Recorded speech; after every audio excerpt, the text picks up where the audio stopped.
Hasil penelitian terbaru yang dirilis ke publik oleh peneliti Institut Teknologi Bandung tentang potensi tsunami setinggi 20 meter di selatan Jawa menjadi peringatan dini bagi semua pihak untuk bersiap menghadapi bencana yang tak terduga. BMKG menegaskan ancaman potensi tsunami tersebut nyata meski tidak bisa diprediksi kapan akan terjadi. Bagaimana langkah mitigasi yang perlu disiapkan untuk mengantisipasi potensi bencana tsunami tersebut? Malam ini kita akan membahasnya dengan narasumber yang sudah bergabung dari luar studio melalui sambungan Zoom. Sudah ada Ibu Dwi Korita Karnawati, Kepala BMKG. Selamat malam Bu Dwi Korita. Selamat malam Mbak Nana. Ya Bu Dwi Korita, langsung saja ini beberapa hari ini heboh soal hasil riset yang dirilis ke publik dari ilmuwan ITB Bu tentang potensi tsunami 20 meter di selatan Jawa. Seperti apa sebetulnya penjelasan BMKG supaya tidak terjadi simpang siur informasi dan juga dikhawatirkan kemudian menimbulkan kebingungan di publik Bu Dwi Korita? Terima kasih. Jadi sebetulnya riset-riset tersebut sangat penting untuk menguatkan mitigasi. Dan ini bukan temuan yang pertama. Karena sejak tahun 2014, peneliti dari BPPT Bapak Dr. Wijokongko juga telah melakukan analisis dan perhitungan yang hasilnya kurang lebih sama. Angkanya 20-20. Jadi 20 ketinggian, 20 menit waktu datangnya. 2016 ada lagi profesor dari Amerika, Profesor Ron Harris, juga melakukan kajian dengan metode yang berbeda, tetapi keluarnya juga kurang lebih sama, 20-20. Dan yang terakhir, peneliti ITB ini kebetulan bersama dengan peneliti BMKG, sebagian menggunakan data BMKG dan ada peneliti dari, jadi itu gabungan lintas lembaga penelitiannya, dan hasilnya angkanya 20-20, tetapi metode, asumsi, dan pendekatannya berbeda. Semuanya itu penting bagi kami untuk menguatkan mitigasi. Sebetulnya sejak tahun 2008, pemerintah Indonesia telah menyiapkan antisipasinya karena terjadinya tsunami di Banda Aceh. Mekanismenya kurang lebih sama dengan yang dianalisis oleh tim peneliti-peneliti tadi, yaitu gempa akibat kuncian dari megatrust, ada segmen satu atau beberapa segmen kuncinya terlepas mengakibatkan gempa dengan magnitudo 9 dan juga mengakibatkan tsunami. Sehingga sistem yang ada di Indonesia dibangun di tahun 2008 dengan merapatkan jaringan sensor-sensor gempa, terutama yang menghadap pada zona-zona megatrust, serta yang mengepung patahan-patahan aktif di darat. Dari sensor-sensor gempa ini akan terdeteksi gelombang atau sinyal-sinyal gelombang gempa dengan menggunakan IoT atau Internet of Things, akhirnya dapat dianalisis, dihitung secara matematis, diketahui magnitudonya, posisinya di mana, dan dimodelkan secara matematis, dan akhirnya dapat diprediksi akan terjadi tsunami atau tidak, potensi tsunami ini seandainya terjadi berapa ketinggiannya dan berapa menit waktu datangnya. Jadi pemerintah kita sudah menyiapkan sejak tahun 2008, namun yang masih harus dikuatkan adalah kesiapan masyarakat dalam merespons peringatan dini. Oke, Bu Dwi Korita, tahan dulu, nanti kita akan sampai ke sana, tapi kita harus jeda terlebih dahulu, Ibu. Nanti kita akan sampai ke langkah mitigasi dan juga proses sosialisasi kepada masyarakat setempat dan juga pemerintah setempat, Ibu. Tahan dulu, Ibu. Kita akan kembali usai jeda. CNN Indonesia Prime News akan kembali sesaat lagi.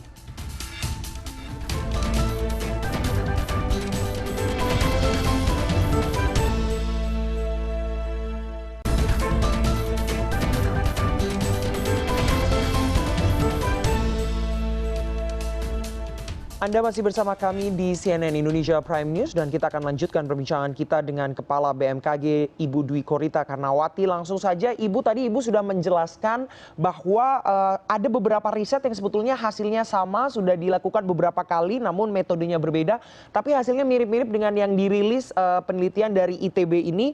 Skenario yang paling buruk apa Ibu? Dan kemudian ini titik-titik rawannya apakah memang hanya selatan Jawa saja atau mungkin bisa terjadi di wilayah wilayah-wilayah lainnya seperti di Pulau Sumatera juga Ibu. Dan prediksinya itu bisa diketahui tidak sih sebetulnya dengan banyaknya riset yang sudah dilakukan, beberapa data yang sudah dipublish, bisa dideteksi kapan ini akan terjadi dan di titik mana saja Ibu?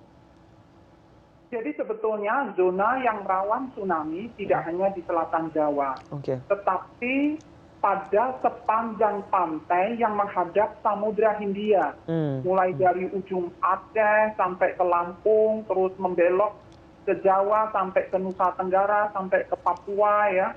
Kemudian juga pantai yang menghadap Samudra Pasifik, itu misalnya di Papua di bagian utara, di mana juga di Maluku Utara, di Sulawesi Utara, serta juga pantai yang menghadap Laut Banda dan juga Laut Flores, terutama lautan ataupun teluk-teluk yang di situ terdapat patahan di dasar lautnya. Jadi tidak hanya di selatan Jawa saja. Namun pemerintah Indonesia sebetulnya telah menyiapkan mitigasinya, yaitu dengan sistem peringatan dini tadi. Skenario terburuk adalah itu tadi, antara lain kalau terjadi tsunami, kalau menurut saya yang terjadi dari hasil riset itu memang untuk penelitiannya terburuk, yaitu 20 meter ketinggian dan waktunya 20 menit datangnya. Maknanya apa? Bukan berarti seluruh pantai di Banten atau di Jawa Timur itu akan tergulung oleh tsunami 20 meter. Bukan. Harus dimaknai bahwa pantai yang elevasinya lebih 20 meter itu aman.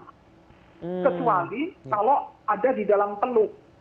Karena kalau di dalam teluk itu ketinggian 20 meter bisa mengalami amplifikasi menjadi lebih dari 20 meter. Jadi kalau yang lebih dari 20 meter di depan pantai di pantai bukan teluk itu sebetulnya aman. Nah, yang skenario terburuk itu adalah seperti yang di Palu. Tsunami datang dalam waktu 2 sampai 3 menit. Itu terburuk. Kalau 20 menit itu masih cukup waktu dengan peringatan dini 3 menit, 5 menit. Masih ada sisa 15 menit untuk evakuasi sampai 17 menit. Tetapi yang terburuk itu adalah seperti yang terjadi di Palu, dalam waktu 2 menit itu tsunami sudah datang. Dan sebelum 5 menit sudah selesai tsunami-nya. Waktunya tidak bisa diprediksi ya Bu? Dengan banyaknya hasil riset? Dari banyaknya hasil riset itu membuat kita harusnya lebih siap. Lebih siap untuk menyiapkan tata ruang, misalnya membangun sesuatu ya pada posisi jangan terlalu mepet pantai.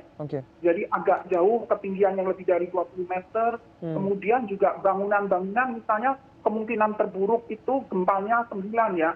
Building code-nya kalau bangunan-bangunan vital harus mampu bertahan. Infrastrukturnya disiapkan. Jadi sebenarnya hasil riset itu bisa kita manfaatkan untuk menyiapkan demikian. Bu Dwi Korita, dengan adanya beberapa riset bahkan yang terbaru yang dirilis oleh para ilmuwan dari ITB ini, apakah kemudian BMKG juga sudah terus-menerus memberikan early warning system kepada pemerintah setempat yang daerah-daerahnya kemudian rawan begitu Ibu? Karena itu sebetulnya yang paling penting kalau BMKG sudah memberikan early warning system tapi responnya berbeda ataupun tidak cepat dan tanggap di respon oleh pemerintah setempat, itu yang kemudian akan mengkhawatirkan Ibu.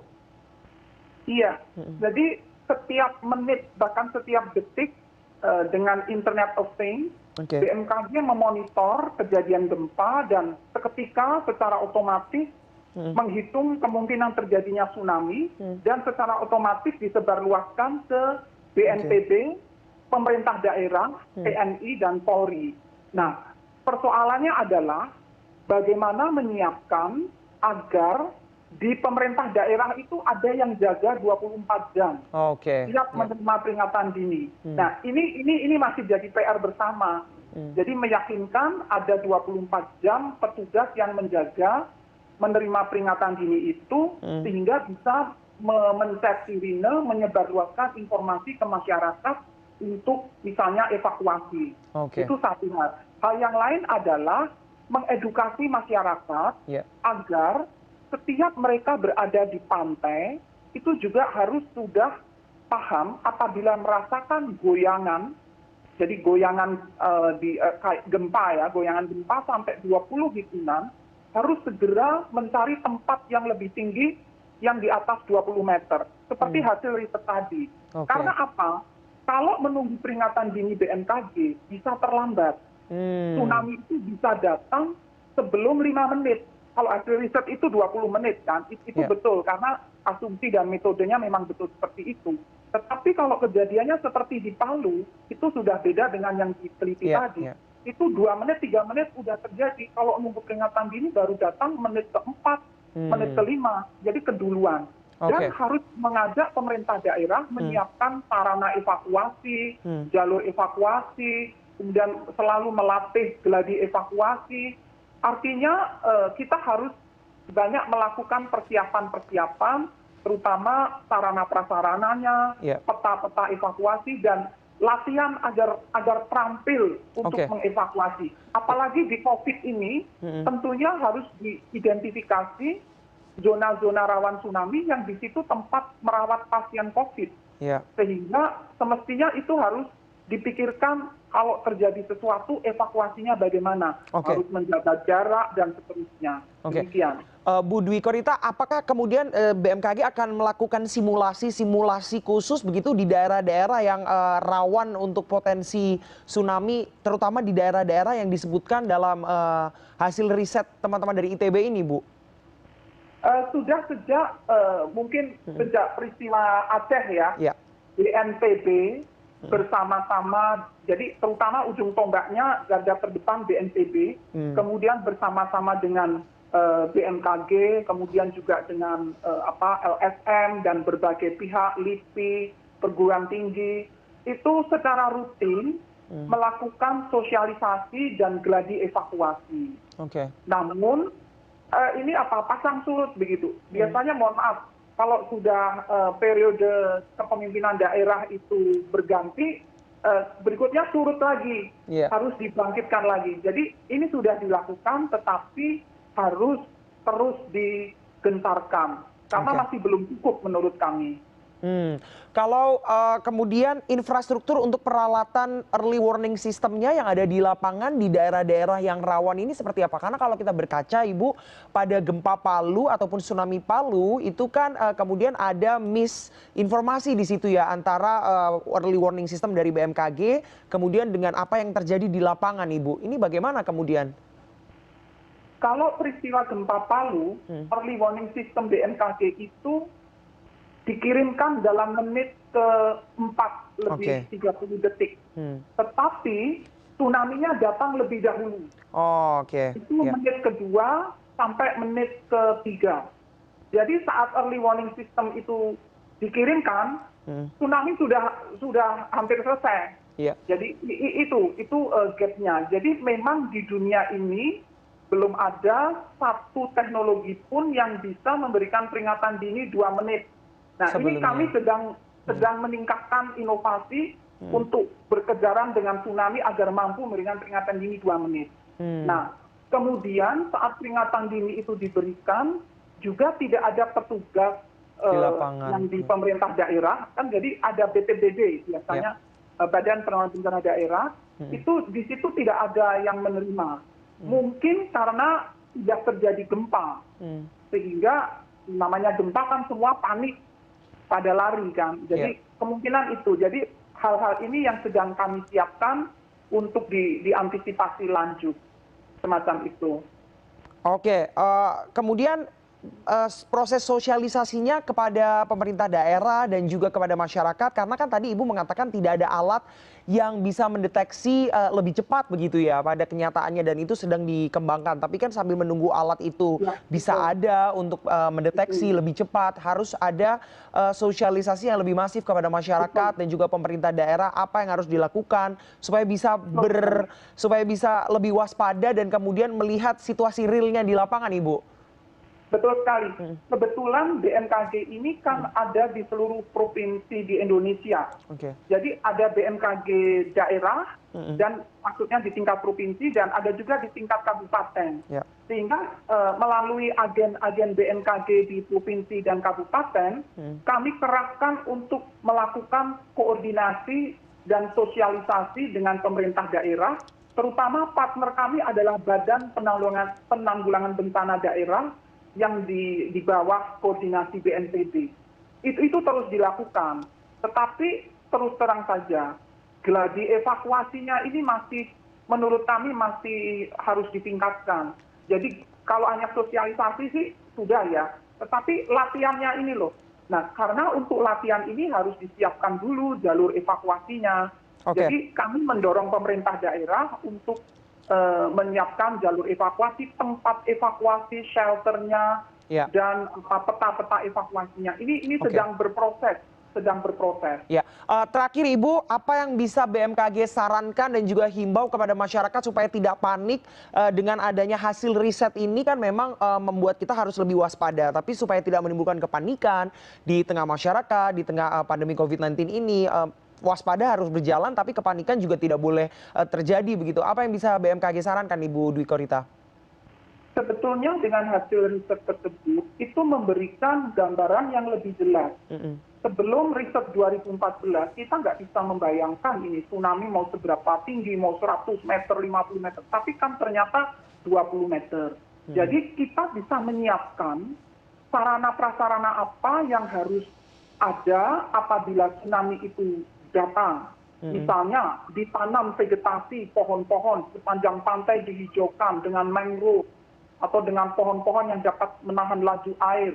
Kemudian jalur evakuasi disiapkan, masyarakat dilatih, shelter disiapkan, masyarakat dilatih bagaimana untuk berjalan atau berlari dari tempat mereka menuju tempat evakuasi. Dan yang paling penting itu tata ruang.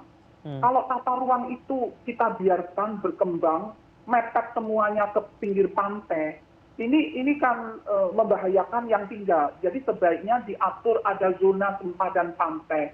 Dalam jarak misalnya 200 atau 500 meter, baru bisa ada pemukiman atau di sebelumnya ada taman atau tempat-tempat yang hijau, baru rumah-rumah. Demikian. Oke, terima kasih Ibu. Kita sudah dapat poinnya bahwa ini menjadi peringatan dan juga meningkatkan kewaspadaan dari seluruh pihak, kesiapan juga baik dari pemerintah pusat, dari kemudian pemerintah daerah dan juga masyarakat supaya bisa memahami ataupun mempersiapkan diri atas bencana yang kita tidak tahu kapan akan datangnya, tapi kepanikan tidak boleh terjadi di masyarakat begitu ya, Ibu. Terima kasih sekali Kepala BMKG Ibu Dwi Korita Kanawati atas waktunya kepada CNN Indonesia Prime News malam hari ini.